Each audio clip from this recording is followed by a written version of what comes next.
એક બાળકીના બંને હાથમાં એક એક સફરજન હતું.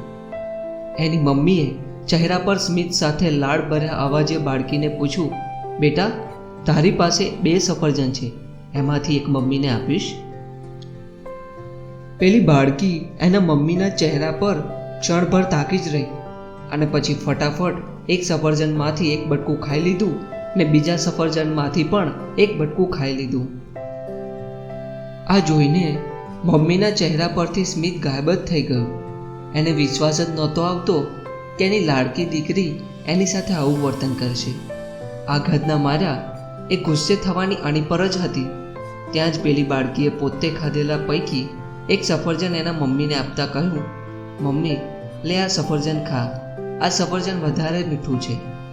પોતાની નાનકડી દીકરીની આ સમજણ જોઈને એની મમ્મીનો ગુસ્સો તો ઓગળી જ ગયો ને ભાવ વિભોર બની ગઈ. આમાંથી આપણે સમજવાનું છે કે આપણે વડીલ હોઈએ કે ગમે એટલા અનુભવી, ખૂબ જ જ્ઞાની હોઈએ કે ગમે એટલા હોશિયાર, કોઈના વિશે કોઈ નિર્ણય કે ફેસલો લેતા પહેલાં ક્ષણભર થોભી જાઓ. સામેવાળી વ્યક્તિને ખુલાસો કરવાની અને પોતાનો પક્ષ રજૂ કરવાની તક આપો. આપણે જે જોયું છે અને સાંભળ્યું છે એવું કદાચ વાસ્તવમાં ન પણ હોય, એટલે બીજાની વાતનું તારણ કાઢવા ઉતાવળા થવું જોઈએ નહીં.